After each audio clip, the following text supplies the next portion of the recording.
എല്ലാ പാർട്ടികളിലും വിശ്വാസികളും അന്ധവിശ്വാസികളും കുറഞ്ഞവരാണോ കേരളത്തിലെ കോൺഗ്രസ് നേതാക്കൾ? ഇത് അപ്പുറത്തിരിക്കുന്നവൻ എന്നെ തീർക്കാൻ നടക്കുന്നവരാണ്, എന്റെ കസേര കളയാൻ നിൽക്കുന്നവരാണ് എന്ന ഭയമാണോ ഈ കോൺഗ്രസ് നേതാക്കൾക്കുള്ളത്? കൂടോത്രം വെക്കുന്നവരുണ്ട്, കൂടോത്രം വയ്ക്കപ്പെട്ടവരുണ്ട്, എല്ലാവർക്കും വിശ്വാസമുണ്ട് ഒരുപോലെ.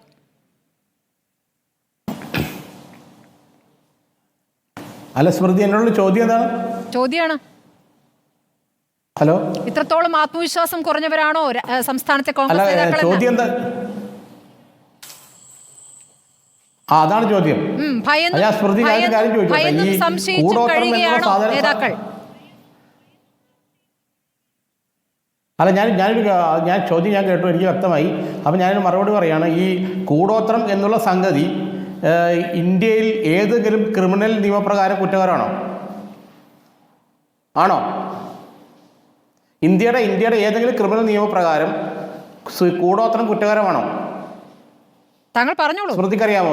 ഇല്ല. ഇന്ത്യൻ ഭരണഘടനയിൽ കൂടോത്രം എന്നുള്ള ഇന്ത്യൻ ഭരണഘടനയിൽ കൂടോത്രം എന്നുള്ള സാധനം വിലക്കിയിട്ടുണ്ടോ? അല്ല, അന്ധവിശ്വാസം ഏതാണെന്ന് ഞാൻ ചോദിക്കുകയാണ്. അന്ധവിശ്വാസം എന്തൊക്കെയാണ് എന്നുള്ള കാര്യം ഇപ്പോഴും അന്ധവിശ്വാസം ഏതാണെങ്കിൽ ഇല്ല. അപ്പൊ പിന്നെ കൂടോത്രം വിലക്കാൻ നിങ്ങൾക്ക് കഴിയില്ല. മറ്റേ നിങ്ങൾക്ക് അത് കുറ്റകരമായ ക്രിമിനൽ കുറ്റമായിട്ട് കാണാൻ നിങ്ങൾക്ക് കഴിയില്ല. അപ്പോൾ പിന്നെ എന്തിൻ്റെ അടിസ്ഥാനത്തിൽ നമുക്ക് ചർച്ച ചെയ്യാൻ കഴിയും? ഒരു വ്യക്തിക്ക് അയാൾക്ക് ആത്മവിശ്വാസം ഇല്ലാന്നിരിക്കട്ടെ, ആത്മവിശ്വാസം ഇല്ലാതിരിക്കുന്ന വ്യക്തിക്ക് ആത്മവിശ്വാസം ഉണ്ടാക്കാൻ അയാൾക്ക് ഏത് നടപടി വേണമെങ്കിലും സ്വീകരിക്കാം. ക്രിമിനൽ കുറ്റമല്ലാത്ത ഏത് നടപടിയും സ്വീകരിക്കാം. അതാണല്ലോ നമ്മളെ ഇന്ത്യൻ നിയമം എന്ന് പറയുന്നത്. അപ്പോൾ കേരളത്തിൽ കോൺഗ്രസുമായിട്ട് ബന്ധപ്പെട്ട് ഇപ്പോൾ ശ്രീകുമാർ സാറ് പറഞ്ഞ ഒരു കൃത്യമായ പോയിന്റ് നിങ്ങളാരും ശ്രദ്ധിച്ചില്ല, അല്ലെങ്കിൽ അത് മനഃപൂർവ്വം വിട്ടു കളഞ്ഞിട്ടുണ്ടാവും. ഇതിനകത്ത് എന്താണ് പൊളിറ്റിക്സ് ഉള്ളത്? ഈ കൂടോത്രം എന്ന് പറഞ്ഞപ്പോൾ നമ്മൾ പറയണ്ടല്ലോ, സുധാകരൻ്റെ വീട്ടിൽ വെച്ചു, എക്സിൻ്റെ വീട്ടിൽ വെച്ചു, വൈയുടെ വീട്ടിൽ വെച്ചു. ശരിക്കും ഇതിനകത്ത് എന്ത് പൊളിറ്റിക്സാണുള്ളത്? സുധാകരോട് വ്യക്തിപരമായിട്ട് വിരോധമുള്ള ആരോ ധരിച്ചിട്ടുണ്ടാവാം ഈ കൂടോത്രം പോലത്തെ വിവരക്കേടോ മണ്ടത്തരമോ ചെയ്തു കഴിഞ്ഞാൽ ഇദ്ദേഹത്തിന് ശാരീരികമായിട്ടോ മാനസികമായിട്ടോ ബുദ്ധിമുട്ടുണ്ടാകും, അല്ലെങ്കിൽ അദ്ദേഹം എത്താൻ വേണ്ട പദവിയിലെത്തില്ല എന്ന ഏതോ ഒരു വിഡ്ഢി മന്ന ബുദ്ധി വിചാരിച്ച് കാണും. അതല്ല, അപ്പോൾ ആ വിചാരിച്ച വ്യക്തിയുടെ വിഡ്ഢിത്തരം, അയാളുടെ ബൗദ്ധിക നിലവാര തകർച്ച, അയാളുടെ മണ്ടത്തരം എന്നതിൽ കവിഞ്ഞിട്ട് എന്താണ് യഥാർത്ഥത്തിൽ ഇതിലുള്ളത്? യഥാർത്ഥത്തിൽ എന്താണ് ക്രിമിനൽ നിയമം അനുസരിച്ച് കുറ്റകരമായ ഒരു പ്രവൃത്തിയാണെങ്കിൽ മാത്രം ചർച്ച ചെയ്താൽ മതി. മണ്ടത്തരം കൊണ്ട് നടക്കുന്ന നേതാക്കളെ വിമർശിക്കേണ്ടതില്ല. അതാണ് താങ്കളുടെ അഭിപ്രായം? മണ്ടത്തരം എത്ര വേണമെങ്കിലും ആവാം. ഇല്ല, ഇപ്പൊ സ്മൃതി പരുത്തിക്കാട് സ്മൃതി പരുത്തിക്കാട് മണ്ടത്തരം കൊണ്ടു നടന്നാൽ അതിന്റെ റിപ്പോർട്ടർ ചാനലിൽ പ്രത്യേകിച്ചൊന്നും സംഭവിക്കാൻ പോകണല്ലോ. സ്മൃതി പരുത്തിക്കാട് മണ്ടത്തരം കൊണ്ടു നടക്കുന്ന പോലെയല്ല ഇവിടുത്തെ ഒരു MP, ഇവിടുത്തെ പ്രധാനപ്പെട്ട നേതാക്കൾ എന്നുള്ളത്. എന്താ പിന്നെ രാഷ്ട്രീയ നേതാക്കളുടെ ഉത്തരവാദിത്വം എന്താണ്? നിങ്ങൾ ഇല്ല, അത് ഞാൻ പറഞ്ഞുതരാം. ഞാൻ രാഷ്ട്രീയ പ്രവർത്തനം കൂടി ആയിരുന്നു, പത്രപ്രവർത്തനമാകുന്നത് ഞാൻ പറഞ്ഞുതരാം. ഒരു പാർലമെന്റ് അംഗം അയാളുടെ ഔദ്യോഗിക കൃത്യനിർവഹണത്തിൽ ഇത്തരം കാര്യങ്ങൾ കടന്നു വരികയും അത് ജനങ്ങൾക്ക് ബുദ്ധിമുട്ടുണ്ടാക്കുകയും അയാളുടെ ഔദ്യോഗിക കൃത്യനിർവഹണത്തിൽ ഇതിൻ്റെ നിഴൽ വീഴുകയും അത് അയാളുടെ കൃത്യനിർവഹണത്തെയും രാഷ്ട്രീയ ബോധത്തിൽ തടസ്സപ്പെടുത്തുകയും ചെയ്യുമ്പോൾ നമുക്ക് ചോദിക്കാം, താനത് പോകൃത്തരയിൽ കാണിക്കാന്നുള്ളൂ. അതല്ലാത്ത കാലത്തോളം ഇപ്പം ഞാൻ പറഞ്ഞു, ഇപ്പം കോടിയേരി ബാലകൃഷ്ണൻ ആഭ്യന്തരമന്ത്രി അദ്ദേഹം പൂമൂടൽ നടത്തി അദ്ദേഹത്തിൻ്റെ ഭാര്യ, എന്ത് ചെയ്യാൻ പറ്റും? അദ്ദേഹം പറഞ്ഞു ഭാര്യ നടത്തി, ഞാൻ എന്ത് ചെയ്യാനാ? ഇതിപ്പോ DK ശിവകുമാർ ഇല്ലാതാക്കാൻ വേണ്ടിയിട്ട്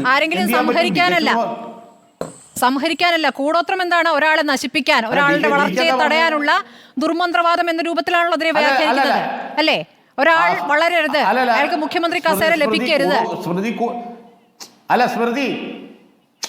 സ്മൃതി കൂടോത്രത്തിനേക്കാൾ വലുതാണ് DK ശിവകുമാർ പറഞ്ഞ ഈ ബലി കൊടുക്കൽ. അത് നിങ്ങൾക്ക് അറിയാമോ? ഡയമെൻഷൻ രണ്ടപ്പുറത്ത് അതിർത്തി തർക്കം. അപ്പൊ ഇത് എന്തുകൊണ്ടാണ് ഒരാളുടെ രാഷ്ട്രീയം ഇത്തരം വിശ്വാസങ്ങളായിട്ട് ബന്ധപ്പെടുന്നില്ല? കാരണം നമ്മൾ ഞാൻ അമ്പലത്തിൽ പോകാറില്ല, എനിക്ക് ദൈവവിശ്വാസമില്ല, ഞാനൊരു നോൺ ഡിവൈനായിട്ട് ഇല്ലാത്ത ഒരാളാണ്. പക്ഷേ അമ്പലത്തിൽ പോകുന്ന ഒരാൾ അന്ധവിശ്വാസമാണ് ചെയ്യുന്നതെന്നുള്ള എൻ്റെ വിശ്വാസമാണ് എനിക്കുള്ളത്. ഒരാൾ ദൈവത്തിൽ വിശ്വസിക്കുന്ന അയാൾ അന്ധവിശ്വാസം എന്ന് ഞാൻ പറയുള്ളൂ, കാരണം എൻ്റെ ബോധ്യം അതാണ്.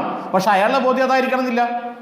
അവനവന്റെ നല്ലതിനു വേണ്ടി അല്ലെങ്കിൽ അവനവന്റെ ചുറ്റുമുള്ളവരുടെ നല്ലതിനു വേണ്ടി പ്രാർത്ഥിക്കുന്നതും അന്ധവിശ്വാസത്തെയും ഒരേ രൂപത്തിലാണോ താങ്കൾ കാണുന്നത്? താങ്കൾ ഒരു എത്തിസ്റ്റ് ആയതുകൊണ്ട് താങ്കൾക്ക് എല്ലാം അന്ധവിശ്വാസമായി തോന്നുന്നുണ്ടാകാം, അതൊരു ഗുരുതരമായ വിഷയമായിട്ടും കാണുന്നുണ്ടാകുന്നില്ല. പക്ഷെ ഒരാളെ അങ്ങോട്ട് തീർക്കാൻ ആലോചിച്ചുകൊണ്ട് ചെയ്യുന്ന കാര്യം അത് ഈ രാഷ്ട്രീയ നേതാക്കൾ തന്നെ പരസ്പരം ചെയ്യുന്നു എന്നിടത്ത് താങ്കൾക്ക് ഒരു അത്ഭുതവും തോന്നുന്നില്ലെങ്കിൽ ഒന്നും പറയാനില്ല. ഇല്ല, ഇത് രാഷ്ട്രീയ നേതാവാണ് ചെയ്തതെന്ന് എനിക്കറിയില്ല കേട്ടോ. ഏത് രാഷ്ട്രീയ നേതാവാണ് ചെയ്തത്?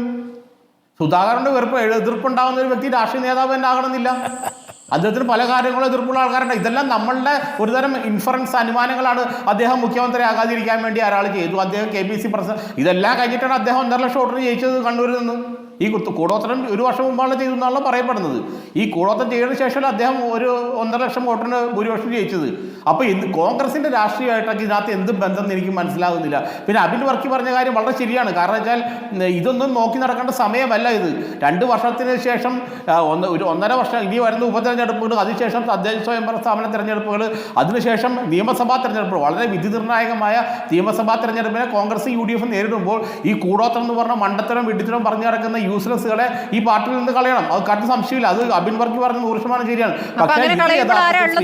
പക്ഷേ കോൺഗ്രസിന്റെ രാഷ്ട്രീയമായിട്ടോ അല്ല, ഇത് ആരാ ചെയ്തെന്ന് നിങ്ങൾ പറഞ്ഞത്? ഈ കൂടോത്രം പക്ഷേ ഏത് നേതാവ് വച്ചതെന്ന് പറഞ്ഞ് ചെയ്തവരും വിശ്വസിക്കുന്നവരും എല്ലാം ഒരേ കണത്തിൽ പെടില്ലേ? നിങ്ങൾക്കറിയാമോ? അല്ല, ആരാണ് വച്ചതെന്ന് പറയാതെ വച്ചല്ല അയാളെ പുറത്താക്കാൻ പറ്റുള്ളൂ. ഇത് സ്മൃതി, ഇതെല്ലാം അനുമാനങ്ങളാണ്. ഈ അനുമാനങ്ങളുണ്ട്. ഈ രാജ്മോഹൻ ഉണ്ണിത്താൻ എന്ന നേതാവ് ഓരോയിടത്തും ഈ കൂടോത്രം കണ്ടെത്താൻ ഈ ആചാര്യരുമായി സഞ്ചരിക്കുമ്പോൾ ഓരോയിടത്തും ഓരോ നേതാക്കളാണ് ഇതാ നിങ്ങളെ തീർക്കുന്നത്, ഇന്ന നേതാവാണ് എന്നുകൂടി പറയുന്നുണ്ട്. ഞാനിപ്പോൾ തൽക്കാലം അത് ആരുടെയും പേര് പറയുന്നില്ല. ഞാൻ കേട്ടിട്ടുണ്ട് ആ പേരുകൾ. എനിക്ക് വിവരം തന്ന ഒരു കോൺഗ്രസ് നേതാവിൽ ആ പേരുകൾ ഞാൻ കേട്ടിട്ടുണ്ട്. ഏതായാലും കോൺഗ്രസ് നേതാക്കൾ പറയുന്നത്, പ്രധാനപ്പെട്ട നേതാക്കൾ ഇന്നിപ്പോൾ ചെന്നിത്തലയും രാജ്മോഹൻ ഉണ്ണിത്താനോട് ചോദിക്കൂ എന്നാണല്ലോ പറയുന്നത്. അങ്ങനെ നേരിട്ട് ചോദിക്കാൻ ഈ നേതാക്കൾ എന്തുകൊണ്ട് തയ്യാറാകുന്നില്ല ഒരു പ്രശ്നം അവിടെ നിൽക്കുകയാണ്. ഇതിൻ്റെ ഒരു പ്രധാന പാട്ട് എന്താണെന്നറിയോ? ഈ ആചാര്യരുമായി അദ്ദേഹം ഓരോ സ്ഥലത്തും പോകുന്നു. ഈ ആചാര്യൻ കുഴിച്ച് ഈ ചരടും തകിടുമൊക്കെ പുറത്തെടുക്കുന്നു, പൈസ കൊടുക്കുന്നു. 10,000 മുതൽ മേലോട്ടാണ്. 10,000 ഏറ്റവും ചെറിയ തുകയാണ്. 10,000 മുതൽ മുകളിലേക്ക് പൈസ കൊടുക്കുന്നുണ്ട്. അവിടെയൊക്കെ ഈ കൗൺസിലിംഗ് നടത്തുന്ന ഇദ്ദേഹമാണ്. നോക്കൂ, ഇദ്ദേഹം വലിയ ആചാരൻ, ഇദ്ദേഹം കണ്ടുപിടിച്ചിരിക്കും എന്ന് പല സ്ഥലങ്ങളിലായിട്ടും അവിടെ നോക്കൂ ഇവിടെ നോക്കൂ എന്നൊക്കെ പറഞ്ഞ് ഇവരെയൊക്കെ വിശ്വസിപ്പിക്കുന്ന ഈ ആചാരനെ പറ്റി പുകഴ്ത്തി പറഞ്ഞ് ഓരോ സ്ഥലത്തും ഒരൊറ്റ ആളെ കൊണ്ട് ഇദ്ദേഹം പോവുകയാണ്. ഇതിലൊരു സംശയം നിങ്ങൾക്ക് ആർക്കും തോന്നുന്നില്ലെങ്കിൽ ഒന്നും പറയാനില്ല.